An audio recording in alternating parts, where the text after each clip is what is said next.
کہ متاثرین کو، وہ بھی چند متاثرین کو کوئی مدد فراہم کروں. میں سمجھتا ہوں کہ جبکہ پاکستان پیپلز پارٹی کے ساتھ جو معاہدہ ہوا تھا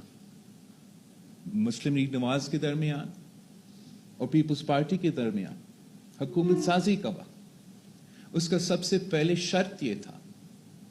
کہ جو سیلاب متاثرین وہ نہ صرف سندھ اور بلوچستان میں مگر ملک بھر میں، ان کا ری ایبیلیٹیشن ہمارا پرائیورٹی ہوگا اور اس کا فنڈنگ اور سب کچھ یقینی بنایا جائے گا. میں جانتا ہوں جتنا مشکل رہا ہے کہ ہمیں جو وفاق کا حصہ ہے وہ سندھ کو دلوائیں، مگر آپ کا اس منصوبہ کے ڈیٹیلز پتہ کر کے مجھے ایسے لگ رہا ہے کہ بلوچستان کے ساتھ سلطیلا سلوک کیا جا رہا ہے. اب یہ آپ کو میں بتاؤں، چاہے وہ آپ کا $400 ملین ورلڈ بینک کا لون یا وہ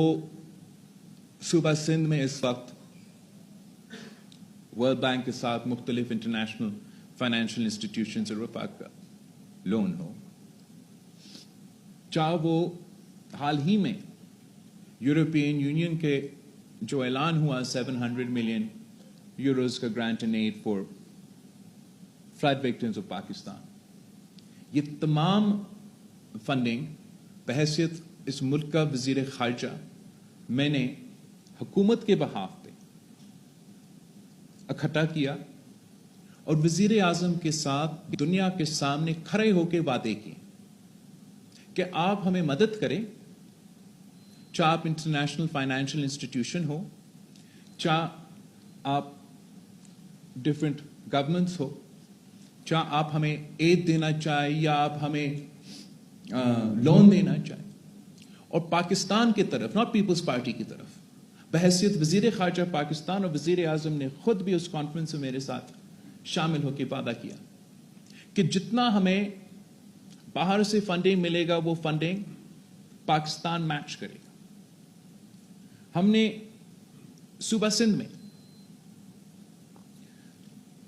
جو ورلڈ بینک کا فنڈنگ تھا،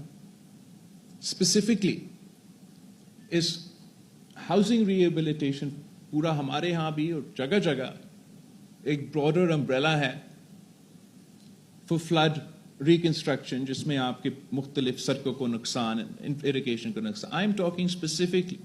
کہ آپ کا جو ہاؤسنگ ریکنسٹرکشن کا منصوبہ ہے وہ اس کا نہ صرف فنڈنگ ہم نے بندوبست کیا ہے، یہ کانسیپٹ میرا ہے، یہ منصوبہ میرا ہے. میں نے یہ منصوبہ ورلڈ بینک کے سامنے رکھا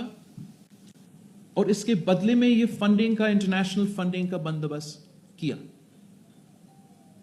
اور اس منصوبے کا مقصد یہ تھا کہ ہم نے نہ صرف ان بے گھر افراد کو جن کا سیلاب میں گھر کو نقصان ہوا، ان کو ایک بار پھر تعمیر کرنا ہے، مگر اس طریقے سے کرنا ہے کہ وہ کلائمیٹ ریزسٹنٹ ہو، اور جو جب اگلا سیلاب یا اگلا بارش آئے تو ان کا گھر کو نقصان نہ ہو. اور ہم نے صرف ان کو اپنا مکان نہیں دینا تھا، ہم نے ان کو اپنا زمین کا مالک بھی بنانا تھا. یہ طریقے سے ہم سندھ حکومت میں ہم نے کام شروع کر دیا ہے. ہم نے سارے گھر تو نہیں بنائے لیکن گھر بن رہے ہیں.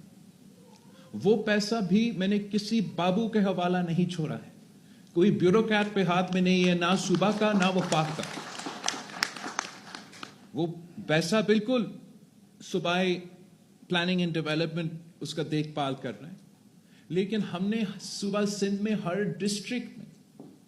جو ریپیوٹیبل چیریٹیبل آرگنائزیشنز ہیں جو اس فیلڈ میں کام کرتے آ رہے ہیں، ان سے ہم نے یہ کام آؤٹ سورس کیا اور وہ اس پیسہ کا دیکھ بھال کر رہے ہیں, وہ انشور کر رہے ہیں کہ صحیح لوگوں کو, صحیح متاثرین کو ان کا پورا رقم پہنچایا جا رہا ہے. اس منصوبے میں ورلڈ بینک کا فنڈنگ ہے. ورلڈ بینک کا فنڈنگ کے ساتھ ساتھ میں نے صوبہ سندھ سے کھلوائے ہیں کہ وہ بھی اپنا فنڈنگ دے دے. وفاق سے بھی کھلوایا, اور آہستہ آہستہ, لیکن انہوں نے کاغذ کے حد تک تو وفاق کا حصہ بھی ڈالا. تو اس طریقے سے میں اپنا بیرون ملک جو وعدہ ہے وہ بھی پورا کر رہا ہوں. یہ کام ہم بلوچستان میں کیوں نہیں کر سکتے؟ یہ بلوچستان کے عوام کے ساتھ کس قسم کا انصافی ہے